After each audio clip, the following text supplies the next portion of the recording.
el exorcismo como tal, todo sacerdote puede hacerlo, porque eso es un mandato apostólico. Solo te cuento que yo estaba estudiando para ser sacerdote y fui con mi párroco a hacer un exorcismo. Y los grandes exorcistas dicen que uno de los exorcismos que a veces no se le pone atención es la confesión. Bueno, yo nací ciego. De hecho, yo tengo mi historia clínica de la cual yo soy ciego de nacimiento. Sea él el quien le regale, porque esto es un regalo de la vocación, pero el tiempo de estudio son 8 años. Entonces estudiamos idiomas, por ejemplo, a mí me tocó estudiar el griego y el arameo.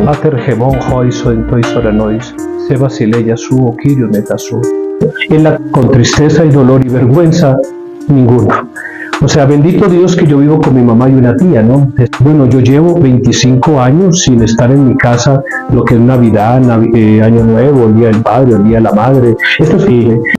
Hola, ¿cómo están, amigos? Muy buenos días, buenas tardes, buenas noches, en cualquier lugar que ustedes se encuentren. Bueno, hoy día, como ustedes saben, estamos en la serie Las Sociedades Secretas. Y el día de hoy, pues tengo a un padre, estoy justamente en un convento, en una iglesia aquí en el Parque Central de Amaguaña, y él nos va a contar pues su historia, cómo fue su vivencia, cómo él ha vivido a lo largo de los años y sobre todo, qué es o qué representa ser un párroco o un representante de la iglesia en la tierra. Así es que vamos a dar la bienvenida pues a nuestro querido amigo. Yo soy el padre Rubén Darío Bedoya, soy sacerdote de la Arquidiócesis de Quito, de nacionalidad colombiana, pero hace 25 años, bueno, ya casi 26 años, vivo aquí en el Ecuador y bueno, ahora cura párroco de San Pedro de Amaguaña. Ese soy yo. Bueno, yo vengo de una familia bastante católica. Mi infancia es medio especial porque, bueno, yo nací ciego. De hecho, yo tengo mi historia clínica de la cual yo soy ciego de nacimiento. Parece ser que hubo un problema allí en el momento del parto. Entonces, como que la retina de mis ojos se quemaron. Y entonces mi mamá cuenta que alrededor de mis ojos había una especie de hongo. Y entonces mi familia me lleva a las afueras de Medellín, que hay una iglesia, un santuario dedicado al Señor caído, que se le llama porque el Señor está atado en una columna. Entonces allí hay un intercambio. Mi abuelita que me lleva allí, coge de la parafina, me unta en los ojos y le dice al Señor que bueno, que yo soy ciego, pero que me cure y que en recompensa de eso me haga sacerdote. Pienso que allí empieza toda esta situación religiosa en mi vida, porque cuando yo era niño, pues a mí me hacían rezar: Niño Jesús, hazme sacerdote. Y entonces cuando yo ya hice la primera comunión, me llevaron donde el Señor caído, me contaron pues ya toda la historia con el mayor de los detalles y cómo el Señor obró porque la retina volvió a su puesto y yo pude ver la luz, porque eso incluso para los médicos en su momento fue algo bastante llamativo porque yo era ciego totalmente.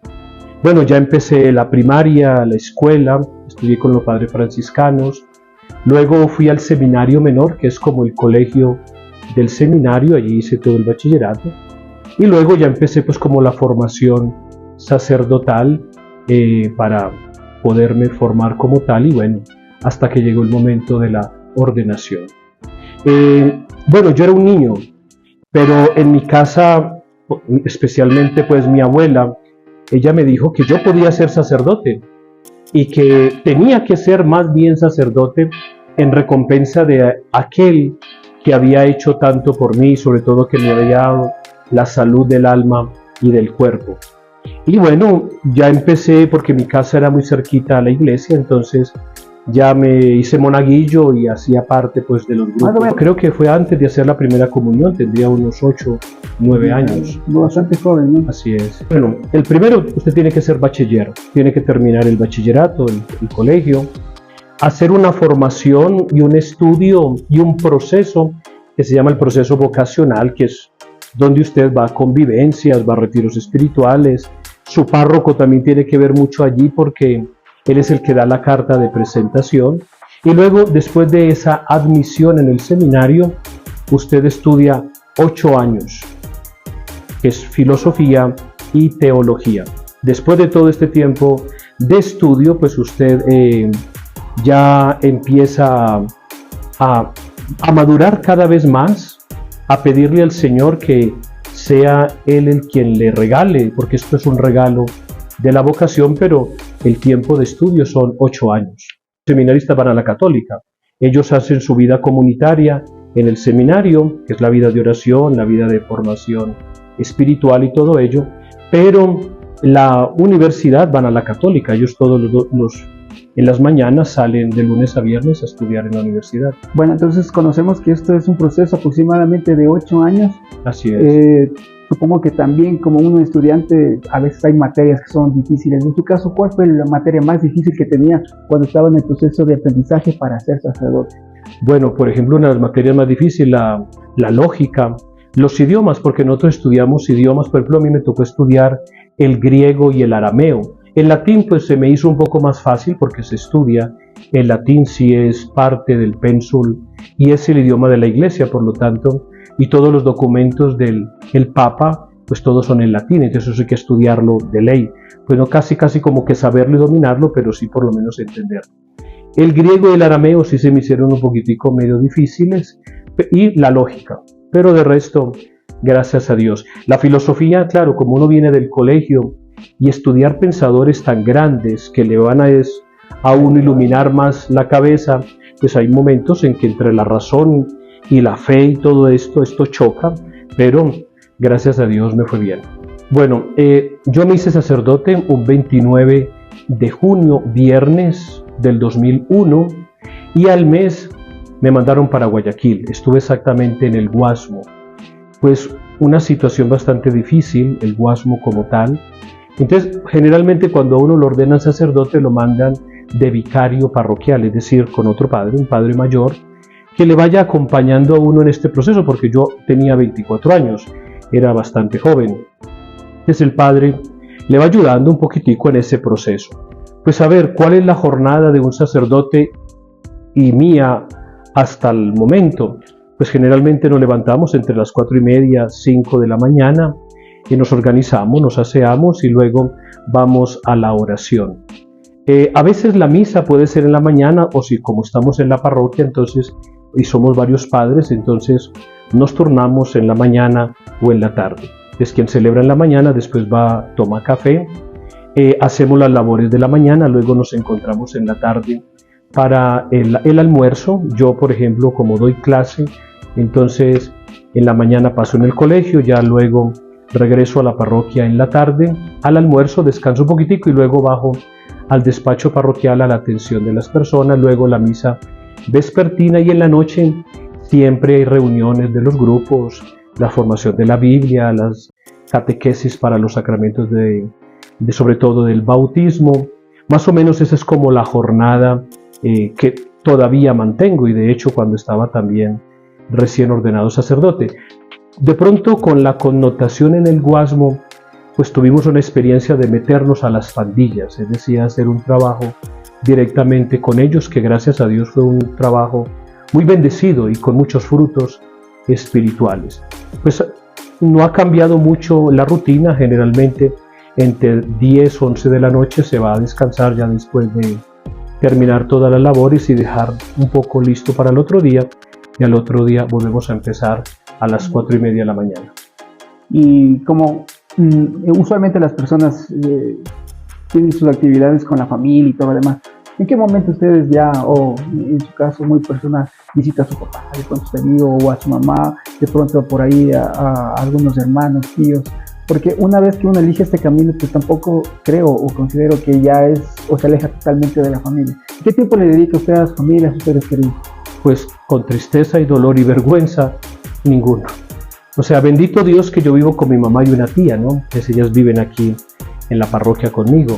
Pero a la familia como tal, el tiempo es casi nulo, empezando porque casi desde antes de la pandemia yo no voy a Medellín. Entonces, generalmente se va cada año. Pero la pandemia, algunas actividades pastorales que me han pedido, otras situaciones que surgen en su momento. Entonces, claro, con la familia pues estamos en comunicación siempre, gracias a las magia del internet. Así, sí, y todo lo que esto tiene. Entonces, pero así como una vivencia propia con la familia, pues no. A ver, hace 2 años, en una reunión que tuvimos por Zoom, gracias a la internet, pues decíamos que todos estábamos vivos, ¿no? Y que dábamos gracias a Dios por eso, así que les dije, vea, tienen que venir. Vinieron 25 de Medellín y estuvimos aquí en la parroquia en Navidad. Bueno, yo llevo 25 años sin estar en mi casa, lo que es Navidad, Año Nuevo, el Día del Padre, el Día de la Madre, estas fiestas que son tan importantes de reuniones familiares, pues yo llevo todo este año, que de pronto podrían ser un poquitico más, yo creo que siquiera hasta 30, con el tiempo también que pasé en el seminario y a veces en las misiones y todo eso, pero esto es uno de los riesgos de la vocación sacerdotal, que a veces, pues, bueno, como diría San Juan Crisóstomo, no soy de aquí porque no nací aquí, ni soy de allá porque no vivo allá. Somos de la comunidad donde el Señor nos ha enviado y esta es nuestra nueva familia de la cual ellos nos adoptan a nosotros y nosotros los adoptamos a ellos, por algo nos dicen y nos reconocen como padres. ¿Usted se considera un siervo de Dios?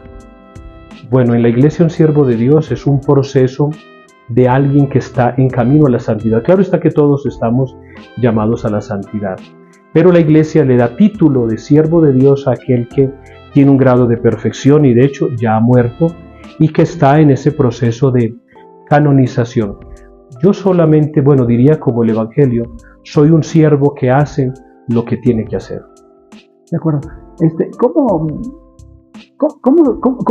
¿Cómo los padres, no sé si hacen alguna reunión previa antes y son elegidos para enviarles a ciertos lugares del país, inclusive a ciertas ciudades o distintamente? ¿Cómo es ese proceso? Mucha gente dice, o por lo menos los casos que yo conozco, viene el padre tal, Juan Pérez, y lo cambiaron al padre Luis. Y la gente a veces dice, ¿y qué pasó? ¿Y cómo hacen ese tipo de cambios o cómo se van a ciertas ciudades? Pues mire, yo vine aquí al Ecuador simplemente porque un obispo italiano, que en ese entonces era el obispo de Guayaquil, fue a Medellín, nos conocimos y bueno, la voluntad de Dios fue que yo viniera aquí al Ecuador. Pero la iglesia está organizada por lo que se llama diócesis. Las diócesis generalmente son provincias. Pensamos, por ejemplo, aquí en Quito, que es una arquidiócesis un poco más grande, donde hay un arzobispo y es toda la provincia de Pichincha. Entonces el arzobispo tiene su propio clero, o sea, cada diócesis tiene sus propios sacerdotes. Entonces a nosotros nos cambian cada cuánto, cada vez que el obispo lo ve conveniente por razones pastorales. Generalmente uno está en una parroquia de 5 a 6 años. Bueno, yo estuve en una parroquia 14. No sé por qué lo estuve, pero estuve en el sur de Quito, en San Bartolo, estuve 14 años. Aquí ya cumplí 6, es decir que estamos a punto del cambio. Claro. También hubo un padre aquí en Amaguaña que estuvo 8 meses, entonces no hay una regla general, simplemente a veces por salud de un padre, a veces porque muere un sacerdote, a veces porque el padre ya por edad tuvo que retirarse a su casa, bueno, por tantas cosas que pasan en la vida, ¿no? Entonces eso implica que haya los cambios, porque mover a un padre significa mover 20, 30, porque luego, de acuerdo a las necesidades de la parroquia, más o menos sería como un rompecabezas, si muevo uno, muevo a otro y se mueve toda la torre. De acuerdo. O sea, el cambio es así, no es, bueno, generalmente a veces la gente, Dios mío bendito, lo quieren a uno tanto que hacen manifestaciones y cosas, pero el problema es que yo ya tengo que irme porque ya el cambio está hecho, ¿no? Y si yo me quedo, ya qué pasa en la otra parroquia, incluso ya me están esperando, es allá. Entonces los cambios se dan sencillamente es por situaciones que tienen que darse pastorales y de acuerdo al trabajo que se está realizando, pero lo hace el obispo de cada diócesis. Sí, justamente eso ya iba a hacer la siguiente pregunta. Dentro de una organización, hablemos de una empresa, siempre va a haber gerente, subgerente, presidente, etc. En este caso, en la Iglesia Católica, ¿cómo es la denominación o los niveles que tienen ustedes de jerarquía? Bueno, la jerarquía eclesiástica son 3, que es el pueblo de Dios, los sacerdotes y los obispos. Esa es la jerarquía eclesiástica. Para subir de nivel, ¿qué se necesita? Bueno, todo es la voluntad de Dios, o sea, no es como un curso de policía o de militar que yo hago cierto curso y ascenso. No, el ascenso en la iglesia no existe, simplemente es la gracia infinita de Dios que Él nos pidió servicio. Dentro de esta jerarquía hay unos grados, bueno, no grados, digámosles como unos títulos, que son unos sacerdotes que le llaman monseñores, pero no son obispos. Simplemente por el grado de servicio le dan como este título de monseñores. Luego estarán los arzobispos y cardenales. El Papa, el día de ayer, sábado, pues precisamente nombró un grupo nuevo de cardenales, que los cardenales son aquellos que tienen la misión de que cuando muere el Papa o renuncia, pues elegir un nuevo romano pontífice. Esos títulos de monseñores, de arzobispos, de cardenales, pues son parte de la jerarquía eclesiástica, pero son servicios. Porque la jerarquía, el Papa, ¿quién es el Papa? El obispo de Roma. Simplemente que el obispo de Roma siempre se le va a llamar, es el Papa, el que nosotros le tenemos toda la obediencia. Dentro de la Iglesia Católica siempre hay, o por lo menos he visto que hay diferentes tipos de divisiones, digamos así. Por ejemplo, hay los frailes, hay los monjes, los carmelitas, los salesianos. ¿A qué se debe eso? Bueno, pensemos en un cuerpo médico donde está el médico general y donde están los especialistas, más o menos así. Entonces la iglesia es una sola. Es una sola. De acuerdo. Pero tenemos el clero diocesano, que digamos que serían los médicos generales. El clero diocesano le obedece directamente al obispo y al papa. Luego digamos que vienen los especialistas, que son las comunidades religiosas, las que tú acabaste de mencionar, que son los jesuitas, los franciscanos, los dominicos, los salesianos. Ellos son religiosos. Yo no soy religioso, soy sacerdote diocesano.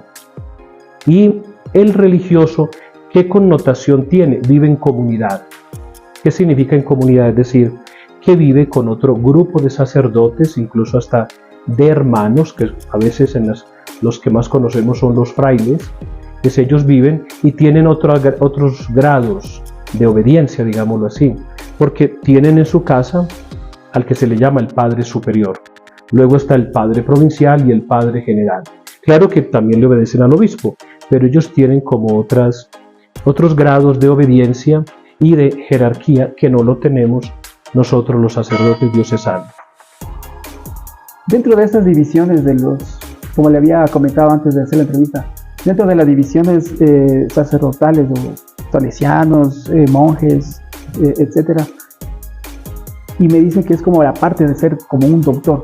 Obviamente cuando nosotros vamos a un médico tenemos al oculista, tenemos al ginecólogo, tenemos al obstetra, etcétera, etcétera, etcétera. En este caso, ¿cuáles son las virtudes que tienen cada una de estas divisiones? Por ejemplo, hace algún tiempo atrás, o más bien hace años, yo le pregunté a un padre si había la posibilidad de que él pudiera ayudarme con la parte del cuerpo que estaba enfermo. Y él me decía, ¿sabes qué? Yo no puedo hacer. Yo te recomiendo a tal persona. Ellos son especialistas en sanar, por decirlo así, el cuerpo. Y me llevó allá y ciertamente era así. Y luego le pregunté a ese padre, estoy mal espiritualmente, quiero que me ayude, creo que tengo un mal espíritu o alguna cosa de esa. Me dijo, no, sabes que yo no te puedo ayudar, te va a ayudar este otro padre, que él es, como quien dice, el especialista en echar fuera demonios, o el exorcismo, o cosas así. Entonces, ¿cómo se divide en este tipo de cosas? Bueno, el exorcismo como tal, todo sacerdote puede hacerlo, porque eso es un mandato apostólico. Solo que esto está reservado al obispo. Entonces el obispo tiene la obligación, digámoslo así, de nombrar a un padre exorcista dentro de su... ¿Estudian para eso? Sí, claro. Se estudia en Roma. Hay un curso que incluso sacan su licenciatura y todo esto propio de exorcismos. Hay una carrera. No sabe nada de cómo es. ¿Usted qué es? ¿Cuál es su virtud, digamos, en este tipo de divisiones, por decirlo así? Bueno, o sea, la cuestión es que todo sacerdote puede hacer. Mire, los grandes exorcistas dicen que uno de los exorcismos que a veces no se le pone atención es la confesión. Cuando usted se confiesa, está haciendo el exorcismo, porque usted está renunciando al mal que hay en usted y la absolución. Pero eso sería como un exorcismo voluntario. Es que mire, si nosotros hablamos del exorcismo, hablamos más de las películas. y aquel que voltea la cabeza, que voltea los ojos, que botaba más. O sea, esos son manifestaciones, o sea, yo las he visto. Y eso también le iba a preguntar, ¿usted ha hecho alguna vez algún exorcismo? he estado en ellos, alguna vez me tocó obrar por algo que había que hacerlo en ese momento, no como tal exorcismo, pero sí liberarlo. Pero ¿cómo reconoce usted? No creo que alguien venga y diga, padre, por favor, exorcismo. Bueno, antes todos los malcriados, vaya que el padrecito le exorciza, vaya que el padrecito le hace un conjuro o alguna cosa. Pero volviendo a la pregunta anterior, o sea, todos los sacerdotes estamos llamados a ello, porque eso es un mandato apostólico. Entonces, claro, cuando usted me dice, padre, sabe que yo estoy, o siento esto, o hay algo, ahorita la ciencia, gracias a Dios, está tan avanzada, y hay médicos tan honestos que le dicen a usted, vea, si usted es católico, vaya donde un sacerdote, o si no, vaya a cualquier otra iglesia, porque aquí dentro de las manifestaciones que usted tiene, pues aquí como que no es nada psicológico, así que le recomendamos. Y yo me he encontrado esos casos de personas que le remiten a uno, vienen, entonces uno dice, vea, yo le puedo dar la bendición, puedo rezar por usted, puedo ungirlo, porque en la iglesia utilizamos 3 aceites, que son unos sacramentales, que uno de ellos es propio para hacer exorcismos.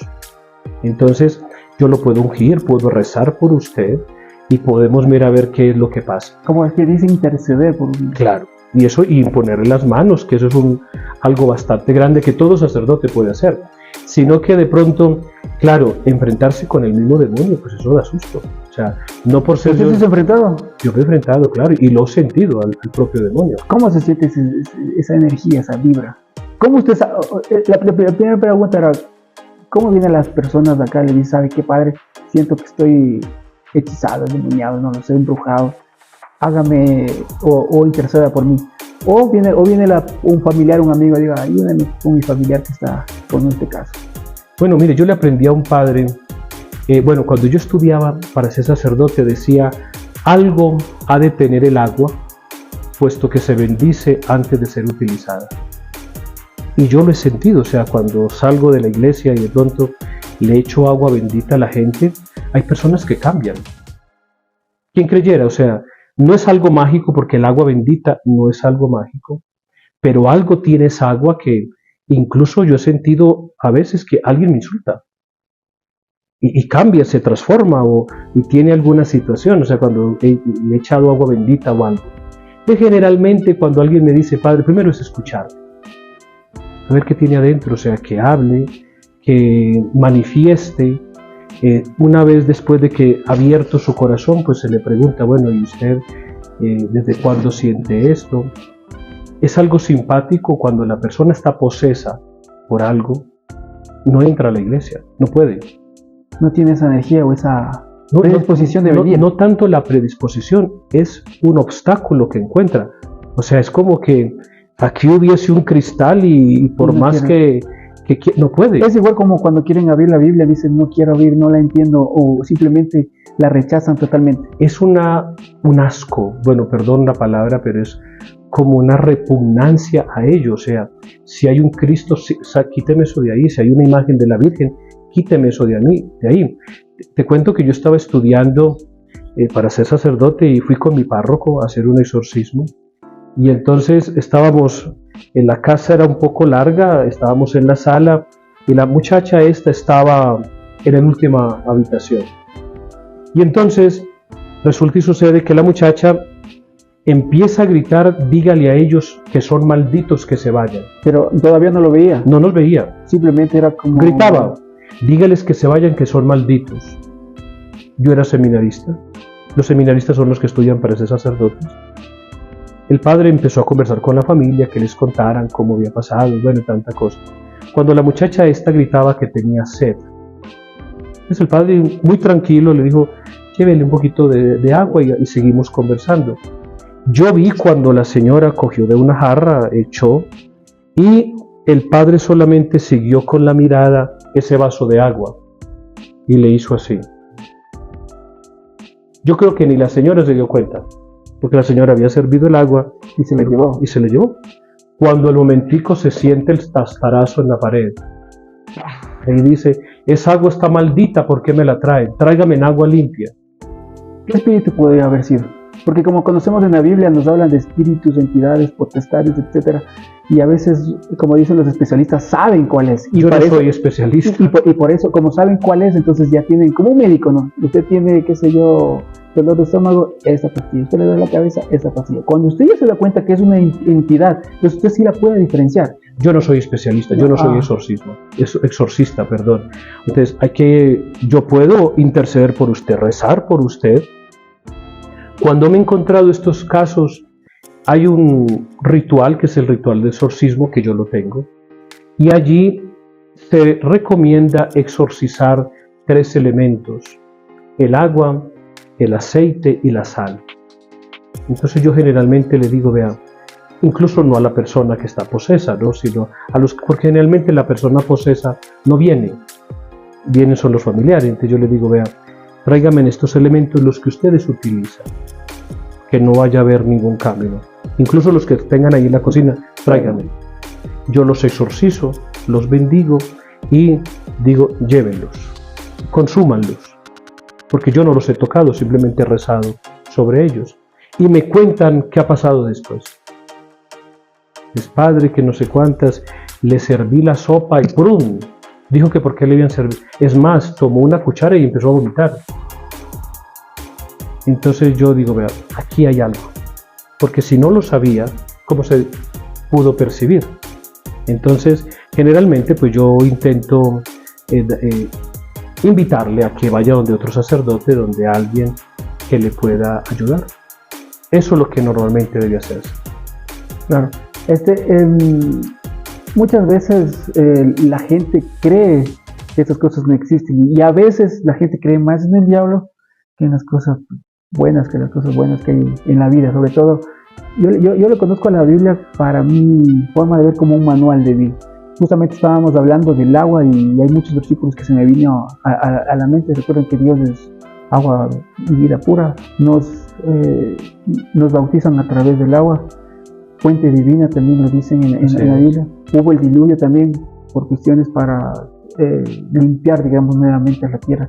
La lluvia también pues fructifica las flores, las plantas y todo lo demás. Entonces el agua es considerado también como una fuente de vida. Y recordemos que también cuando Dios tuvo la tentación con el diablo, lo retó, no en el mar, sino en ¿dónde? En el desierto, porque ahí no va a haber agua. Entonces el agua es como parte esencial, digámoslo así, del ser humano. Y igualmente el ser humano es casi 70% agua. Entonces somos, o a mi criterio, somos 70% ya por naturaleza agua. Entonces, obviamente, o vendría ya la lógica científica que también he estado viendo, como somos agua, obviamente el agua purificada, un agua pura, un agua cristalina, un agua santificada, obviamente va a ser efecto, pero siempre y cuando eso va a funcionar para la persona que crea. Todo es para el creyente, porque sin fe, como dice en la Biblia, nada somos, ¿verdad, Padre? Bueno, sí, o sea, generalmente la fe es en los familiares, porque cuando la persona está posesa o la persona está en alguna situación de estas, pues lo que más es resistirse a la fe, ¿no? Es cuando se resiste a la fe, pues no quiere absolutamente nada. Incluso a mí me tocó una vez donde me dijo, ¿usted qué está haciendo aquí? Váyase. Y sintió realmente. Y hace poquito le cuento que fui a bendecir una casa. Bueno, es normal que a uno le digan, venga a bendecir una casa. ¿Cómo es ese proceso, padre? Si yo tengo una casa o un carro, como estábamos anteriormente, dice, espérame que ya ven. ¿Cómo la gente se acerca y le dice, padre, quiero que me bendiga la casa, quiero que me bendiga el auto, quiero que me bendiga, no sé, la ropa o mi trabajo? Bendecir es decir bien. Eso es una bendición. Y entonces generalmente se empieza bendiciendo el agua como criatura de Dios, recordando lo que tú decías hace un ratito, el bautismo, y que por medio de esa criatura de Dios que es el agua y que nos recuerda el agua en que nosotros fuimos reconciliados con Él, hechos hijos suyos, pues que el Señor se digne bendecir esta agua de la cual vamos a utilizar con fe para vernos libres y protegidos de Él. Es una vez que invocamos una oración de estas parecidas, entonces ahora le pedimos al Señor que se digne bendecir el objeto. Es decir, ahorita viste que estaba bendiciendo unos carros, es bendecir al Señor, que se digne bendecir sus medios de transporte, a quienes los van a utilizar esto. Y si es una casa, pues bendecir la casa como la familia de Nazaret, bendecir, porque no solamente se bendice son las paredes, se bendice también a los que están adentro. Y justamente como estamos hablando de objetos, digamos, los materiales, para usted, ¿qué significa el dinero? ¿Qué es el dinero para usted? Bueno, el dinero es una necesidad. No es todo en la vida, pero es una necesidad que a veces hay que recurrir a ella porque, bueno, lo digo yo aquí en la parroquia, o sea, por ser sacerdote o por ser la iglesia, pues no nos regalan el agua, la luz, el teléfono, el internet, el impuesto predial y todas las cosas, ¿no? Los implementos de aseo, entonces sí son necesarios. Son medios necesarios que Dios coloca. Eso sí, no hay pues que colocar el corazón, porque ahí ya entonces es donde la avaricia y la maldad imprimen más que cualquier otra cosa, pero el dinero es un medio necesario. Ya, cuando decimos dinero, ahí viene pues a veces el cambio que la gente tiene o no tiene la conciencia de discernir qué es el dinero, y muchas veces las personas piensan que el dinero pues es lo máximo que se puede hacer, y ahí es donde ya viene pues la gente con avaricia. No sé si a usted le ha tocado casos de esos. Bueno, cuando estuve en el Guasmo encontré muchísimos. Yo soy de Medellín, por lo tanto allí hay bastante esta situación de que todo es plata y yo mato por plata y hago las cosas que sea con tal de tener eso. El dinero fácil pues es lo más, ¿qué diríamos? Bueno, valga la redundancia, lo más fácil, el medio ahorita, que no importa la dignidad del otro, sencillamente lo acabo y se... ¿Y ustedes le han ofrecido algo por dinero, por decir, alguna persona, no digamos lo mala, sino una persona que está encaminada mal y sabe qué? Y usted sabe que de pronto hace cosas malas. No, o sea, sabe que... Venga y dice, yo he visto, ¿no?, en la televisión que lo llevan al sacerdote y le dice, venga, bendízame esta pistola, bendízame esta navaja, voy a hacer esto, padre, déme la bendición. Entonces hay gente que viene y se acerca, no sé si usted le ha tocado sus casos de pronto. No, en Medellín, bueno, en Medellín es muy común esto, pero le cuento que, bueno, aquí en la Conferencia Episcopal Ecuatoriana, pues es una prohibición de los sacramentos en las villas, en lugares de diversión o en un centro de recepciones, en una finca, alguna cosa. Esto es una prohibición que está. Entonces usted no podría, por ejemplo, bendecir un lugar de eventos donde hacen fiestas. Una cosa es bendecirlo, pero lo que le iba a decir es los sacramentos, o sea, está prohibido. O sea, zapatero a tus zapatos y hay que darle a cada cual lo que se merece y en lo que es. Es por ejemplo el matrimonio, que es que yo quiero casarme en la playa o quiero casarme en mi finca y a veces pasa que en la misma mesa donde fue el altar, ahí donde pone la torta y toda la comida, el licor y toda la situación. Entonces, esto sí me ha pasado, que padre, vea, yo le pago a usted y cáseme en tal lugar. O sea, le estoy haciendo un daño a usted, porque el matrimonio ya es nulo. Yo soy sacerdote católico, pero no puedo irme ante la norma. Entonces, pero no, padre, vea que no sé cuánto, o sea, creo que es lo único que ha pasado así como que me hayan ofrecido dinero, es más por esto, pero por cosas raras, no. Cuando hablamos ya de creencias, en el mundo que ya vivimos ahorita está actualizado gracias a la belleza del internet, porque hay que utilizarla bien. Ya existen muchas formas, muchos medios de comunicar la religión, de comunicar de pronto otras creencias. ¿Usted qué opina sobre las otras iglesias que hay, o que existen o que han habido? Bueno, yo no quisiera referirme a ellas, pero aunque es mala educación, justamente una pregunta con otra, pero quiero hacer una pregunta a usted. Piense en una marca de zapatos, X. Pongámosle Nike. X, para no hacer propaganda. Una marca de zapatos X. ¿Cuánto cuesta ese X? Deme cualquier valor. Pongámosle $30. $30. Si usted sabe que usted usa esos por $30, pero da la casualidad de que con esos $30 usted se puede comprar otros 3. ¿Va a lo original? Por supuesto, la gente usualmente ocupa o compra marcas primero por satisfacción, uno, la otra es de pronto un poder adquisitivo de decir yo me puedo comprar este tipo de ropa, de zapatos en este caso como ejemplo, y la otra pues es por satisfacción, más lo creía yo. Pero tiene más fuerza lo original. Lo original, claro que sí, siempre va a tener fuerza. Entonces lo mismo pasa. O sea, yo soy sacerdote católico y tendría que decirle que en la iglesia hasta el año 1500 nadie hablaba de Jesucristo, solo la iglesia católica. Y ahora, Después, tristemente, hubo una situación con un sacerdote católico, Martín Lutero, y fue la primera separación, lo que se conoce como los protestantes. De allí, de 1500 hacia acá, es donde salen todas estas propuestas de salvación. Ahora te hago la pregunta, ¿cuál es la original? Ya usted, va bien, invoquemos y provoquemos que cada uno saque. bueno, la original para mí, en mi criterio, es volver, como le dije yo, al manual de vida que es la Biblia. Yo cuando leí la parte que dice, un solo camino, una sola verdad, Una sola fe y un bautismo, el libro de los Efesios. Y cuando yo escuché, eso fue lo que a mí me llamó la atención, y cuando yo vi la otra parte, creo que está en Mateo, yo soy el camino, la verdad y la vida. Nadie en este mundo había dicho eso. No quiero hablar de iglesias, ni la iglesia X, ni la iglesia Y, ni la iglesia B, ni la iglesia Z.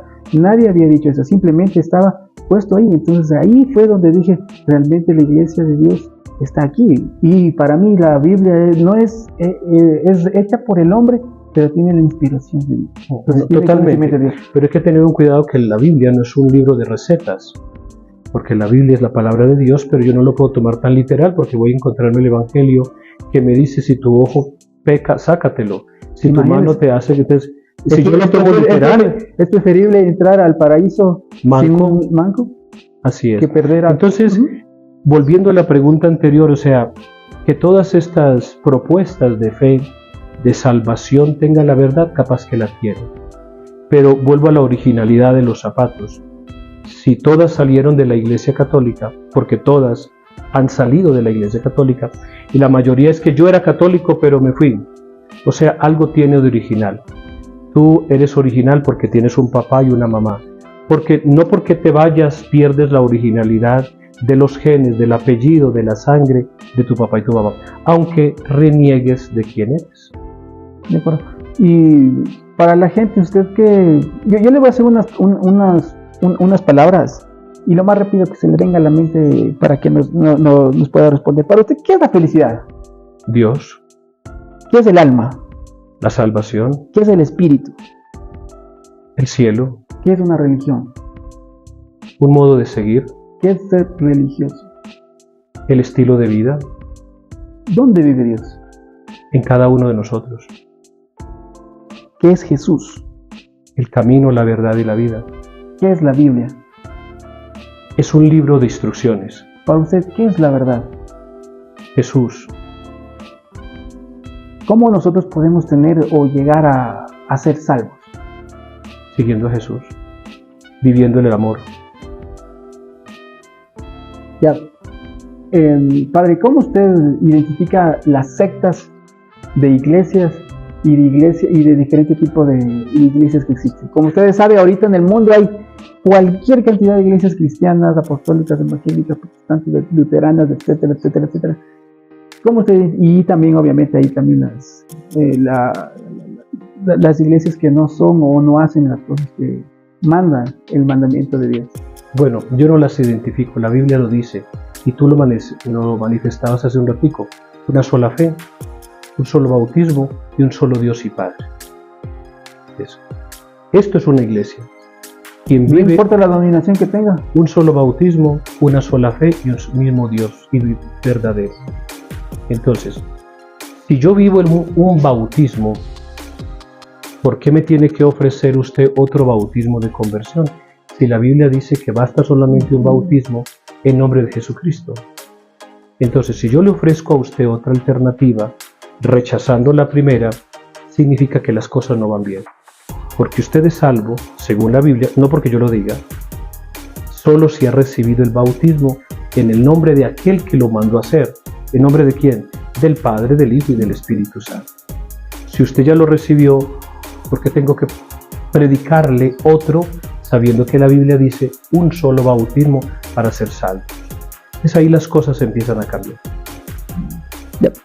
Un mensaje ya para las personas que quieran venir y de pronto un mensaje para las personas que están alejadas, o cómo usted invitaría, no a la iglesia de Amaguaña, obviamente si quieren venir a Amaguaña, que estamos del sur oriente de la ciudad de Quito, que hace 30 minutos para las personas que no conocen dónde queda Amaguaña, puedan invitarles a la iglesia. Y si ustedes están en una iglesia pues sumamente cercana, pues es una invitación general. ¿Cómo usted invita a la gente para que venga y se acerque a los caminos de Bueno, Dios? primero quiero darle gracias a Dios por esta oportunidad que me dan. A ustedes, bendecirlos, aunque no los conozco, pero bendecirlos en el nombre de Dios. En ese Dios que es solamente uno, porque es que no hay un Dios para mí, para aquellos, para otros, no. El Dios es solamente uno. Y les voy a contar rápidamente. Yo estaba exactamente en el Cairo, estaba allí. Y resulta y sucede que el guía turístico era un musulmán de nacimiento. Entonces él me dijo a mí el viernes, me dice, sabes que el sábado yo no voy a estar porque los musulmanes descansamos. Yo le digo, bueno, entonces yo entiendo eso, pero ahora favor con favor se paga. Entonces ahora el domingo nosotros tenemos que celebrar misa. Y él me dice, aquí en el Cairo no hay iglesias católicas. Le digo, no importa, donde haya un espacio yo celebro la misa.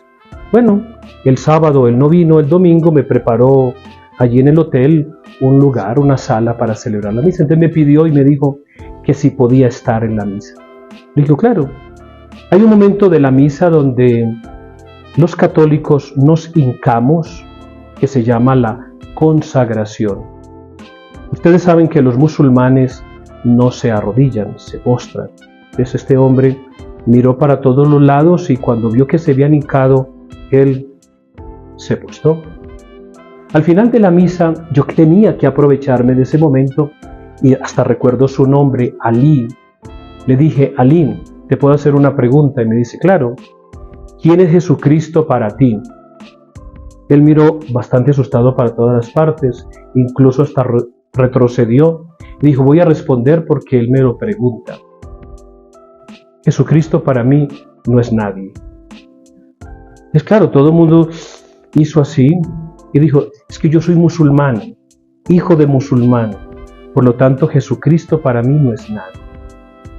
Entonces le dije, y si Jesucristo para ti no es nadie, ¿por qué lo adoraste en el momento en que nosotros lo adorábamos? Mire, después de esa respuesta que me dio, lo único que yo hice fue hacerle así y abrazarle tan fuerte. Es que esa respuesta no la da cualquiera. Recuerden que estoy hablando es con un musulmán, hijo de musulmán. Y me dicen, y volvió y lo repitió, yo soy musulmán, hijo de musulmán. Aunque Jesucristo para mí no es Dios, ustedes lo estaban adorando como su Dios. Y puede ser que en algún momento de mi vida o de mi salvación, yo lo invoque a Él y Él venga a mi auxilio. Por eso tenía que adorarlo. Soy musulmán, hijo de musulmán, y soy politeísta. Aunque Él no es mi Dios, debo de adorarlo porque de repente en algún momento puede funcionar como quiera. Puede funcionar. Yo dije, Dios mío bendito, este hombre cómo me da esa... Y de pronto a veces entre nosotros los cristianos pues nos perseguimos y nos hacemos tanto daño. Pues nada, yo solamente quiero invitarte a eso, a que le adores a Jesucristo, que te dejes cautivar por Él. Recuerda que Jesucristo es el mismo tuyo, el mismo mío, el mismo Señor de la historia y de la vida. Y si de repente no crees, pues te animo también que se lo digas, como Ali. Sabe que usted para mí no es nadie, pero por si acaso no valdría mal, por si acaso, que en algún momento seamos amigos y panas como un plan B que me pueda servir para cualquier cosa. Es decir, que vale la pena seguir a Jesucristo. De acuerdo. Algunas palabras en hebreo que nos pueda decir. Yo creo que me aprendí algunas que decía en el principio Dios crea y Bereshit bara Elohim, lo dice, ¿no? O cuando Jesucristo ya estaba en la pasión, ya muriendo en los últimos segundos, que decía tu palabra es ya está hecha o consumado es, que en algunos libros lo tienen así, en arameo es termera terakastai. Entonces fue palabras sumamente inmensas porque ya en lo último de la muerte que uno está, no sé, o ha estado uno enfermo, no puede estar diciendo consumado es, o sea, ya se cumplió todo lo que tenía que hacer por usted. ¿Qué nos puede dar de pronto algún mensaje en un idioma? Y obviamente lo traduce para entenderlo. Pater gemon hoiso en tois oranois, se basileia su o Kyrio metasu. Es la oración que el Señor nos enseñó y que es la única que nos hace hermanos, la única que nos hace cristianos, la única que nos hace a nosotros seguidores de Él, y que tanta falta nos hace decirle: Padre nuestro que estás en el cielo, santificado sea tu nombre. Bueno, muchísimas gracias a todas las personas que se conectaron a este podcast. Ya lo vamos a subir y obviamente vamos a dejar los datos de Padre para que lo puedan conocer. Fue un poco extraño, digámoslo así, pero en los caminos de Dios todo es posible. Lo conocí pues por internet nada más y fue muy accesible, y por eso siempre agradecido por las personas que es abierta pues a abrirnos la puerta de sus hogares, de sus casas, y en este caso pues nos ha abierto la iglesia aquí en San Pedro de Maguayo. Muchísimas gracias, Padre. Pero esperemos vernos pronto, y también hay algunas otras preguntas que quedaron, pero por cuestiones de tiempo vamos a cortarlo. Esta es la primera parte. La segunda va a haber en otra oportunidad. Espero que sea así. Y para todos ustedes, muchísimas gracias en cualquier parte que se encuentren. Recuerden que esto es Sociedades Secretas. Va a haber un capítulo de más de 20 personas, ya las tenemos listos, para que ustedes pues se deleiten cómo viven, qué hacen, a qué se dedican, cómo es su actividad y por qué eligieron ese camino. Así que muchísimas gracias a todas las personas que se conectan y nos vemos en una próxima ocasión. Chao.